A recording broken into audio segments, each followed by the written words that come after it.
Hey, Peter. Yep. You have any interest in playing the oboe? Nope. All right.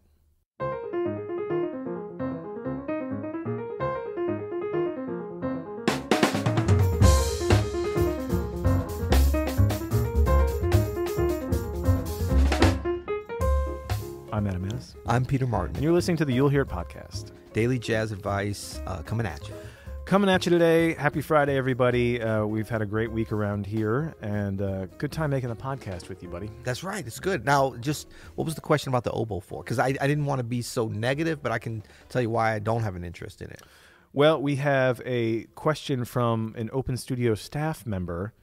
We accept questions from staff members? I try not to make eye contact. First of all, we have a staff? Yeah. Rachel Morgan, Uh-huh. who is, I would call her a wonderkind. Yeah. Yeah, she's young and talented. Isn't that what a Wunderkind? Wunderkind. She's a valuable member She's of not our, German, but that's okay. She's still a Wunderkind. valuable member of our orchestra. What do we call our team? Should we do it in music? Team OS, what's up? Okay. West Side. I'm going to stop there. She actually asked this question. Myth or fact? Yeah. Is it easy to play other instruments if you start with piano? Fact. You'll hear it.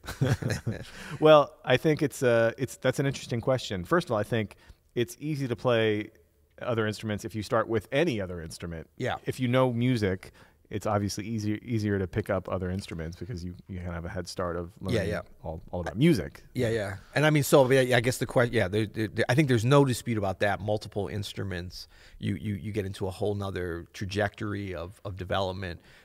Whether or not the piano is more important than others, I think we're saying as a primary instrument or as a starting point, we're very biased here at the You'll Hear About podcast, and we're controlling the mic. Well, not only are we controlling the mics today, you're actually engineering and producing because our producer engineer is not with us today, so it's pretty amazing. You're manning the cameras and everything, so we can say whatever we want. Yeah, basically. I'm a one-man wrecking crew in here, and I'm gonna spout off about myths and facts.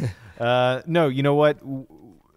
It's kind of it's definitely a cliche that you need to learn piano even if you play another instrument. And I think that's actually, it's a cliche for a reason, because the piano gives you this visual guide to music, to harmony, and to counterpoint. It's like a cliff notes of tonality. It really is. I don't know if it's easier to pick up other instruments. Listen, all instruments have their own challenges, physical challenges. I can't buzz my lips in a trumpet to save my life. You know what I mean? It's just something that I've never been able to really do well. But was part of the question, it was really about doing it first, right? Because now we're talking about kind of two different things. I think we know, well, let's put it this way. Name me a great musician that you know that's not a pianist, that cannot play the piano. At all? Yeah, it's hard. That's hard. That tells you a lot right there. Yeah. Like, we can talk about our opinions as pianists, but sometimes it's good to just kind of let's go to the tape, John, and see what it says. And I mean, so now whether or not they started there or not, that's a different question. But especially as far as jazz players, I mean, I'm thinking about like all the great jazz musicians that I've been around. Drummers, bassists, yeah, sure. I mean, I just don't. I'm not saying that there isn't one, but I can't think of them, and you can't either. Yeah, it's hard to learn music. You know, the general rules of music without the piano. And it's not hard, but it's the piano just makes it easier to see, I think, and to hear everything at once. You know, that's what's so brilliant about it. Now, I think there's all different interesting orders though, and a lot of this depends on when you learn too. Like I started at a super young age just because both my parents are musicians, but also because my mother is a Suzuki violin teacher. She still is. And like, this is a method that is based upon starting at a super young, I mean, I was 2 years old, I started the violin, but it was mainly because I was around my mother. I wasn't in school yet. Yeah, she knew exactly what to do too. Yeah.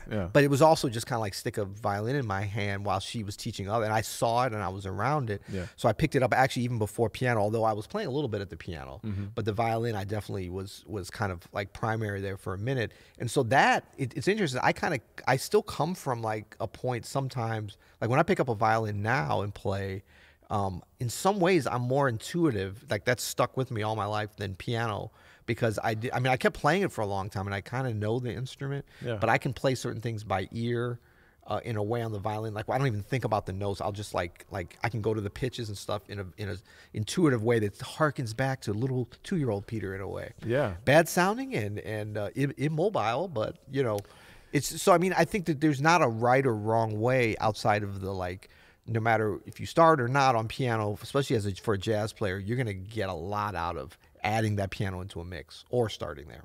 Yeah, I really think that the more instruments you can at least get some kind of handle on, the better it is, no matter what instrument you play. Yeah. I was just thinking about, like, is it easier to pick up other instruments if you start on the drums? Like, because that has a lot of advantages with rhythm and dexterity and independence, you know? Independence of the limbs. And totally, man. Like, so definitely applications for piano and guitar too. Absolutely. I actually think it's really important that as a pianist that you learn to play a little drums. And also I think it's important that you might learn to play, you know, a single note instrument, because that's something that we don't ever think about, but it's so important to learn phrasing and how to get around with just one note. You know what I mean? I mean, I think thinking back to the violin, even though not even so much that I started, because I actually played it for quite some time, like the insights that gives you to intonation in a way that if you only played, you know, piano and I don't know, are there any other instruments that I mean, piano's it's important for intonation. It's just that we can't do anything as we're playing. Yeah. But I think having an understanding of intonation and pitch control and stuff is so important, even if you're a pianist. And you don't ever get that if you don't. I mean, if you play drums, you get a little bit of it, you know. But I think that, you know, to be able to play with a bass, to be able to play with a trumpet and all this, vocals, I mean, it's helped me so much. I think the violin playing, just understanding intonation, to work with vocalists and to understand pitch and that kind of a thing. It's really important. Yeah. And that's great, man. I'm going to go ahead and say that this is both a myth and a fact. Really? You're kind of straddling the line there. I'm so undecided. Rachel, I'm sorry.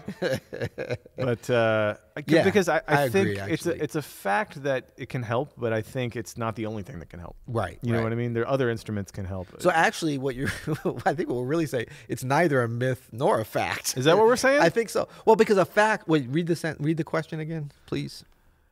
Myth or fact? And she bolded these, which I was like, all right, well, that's a little heavy-handed. Is it easy to play other instruments if you start with piano? I mean, yes, that's a fact, but it's not the only. No, it's not a fact. A fact would mean it's easier always. I mean, the implication is that it's always easier. You know what? She didn't even put easier. She put easy. That's a myth because nothing is easy. Right. So it's not a fact or a myth. Something in between. Well, I hope you enjoyed this episode. This episode of the You'll Hear It podcast. Yeah. Sometimes we just like to talk at you. No, this is interesting. I actually do think that there's some value in talking about getting around other instruments.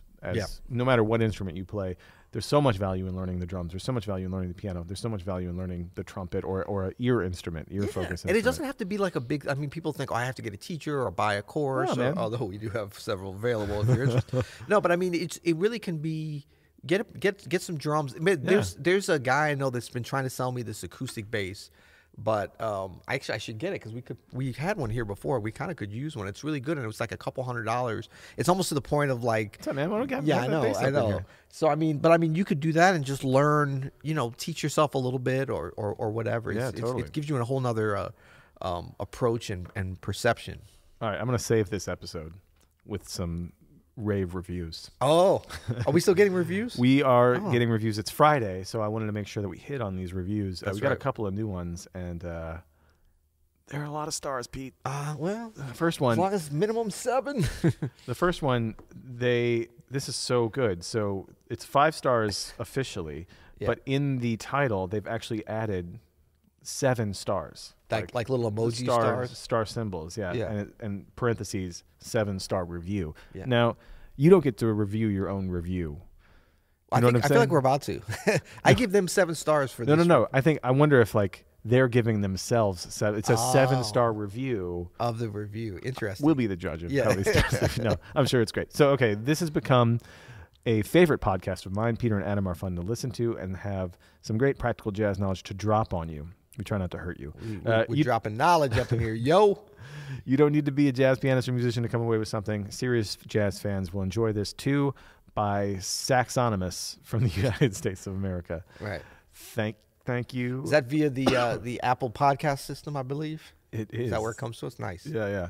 Thank you for that. And we'll just remind folks that we are descending into a level of review desperation rarely seen since last week here, because we made it all week without shrilling for additional reviews, but we are accepting them. We've reopened the system. We were locked out by Apple Podcasts for several days, right? And we don't know what was up with that. What do we do? It had something to do with the spiraling stock price. We feed off of 7-star reviews. Like we're a dying star taking in elements of the universe. But we missed a few days of reviews, and since we feed off of them, you lost a bunch of weight, which kind of worked out nicely.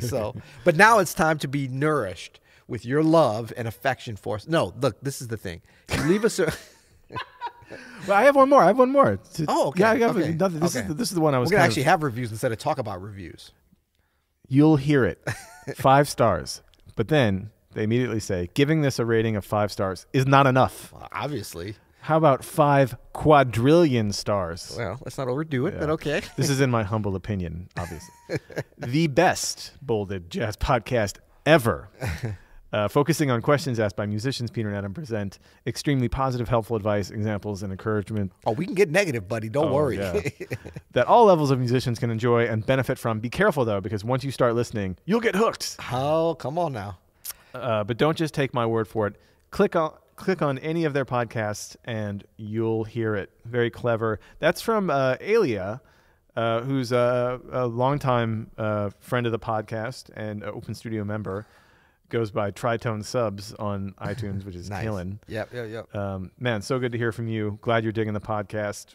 We love doing this. We love hearing from you. That's right. We love 7-star reviews. Keep them coming. We love 7-star reviews, and you can go leave a review really wherever you listen to the podcast, or if you're on the YouTubes, you can give us a thumbs up and subscribe. What do you call it? Like and follow. That's all right. that kind of good stuff. That's right.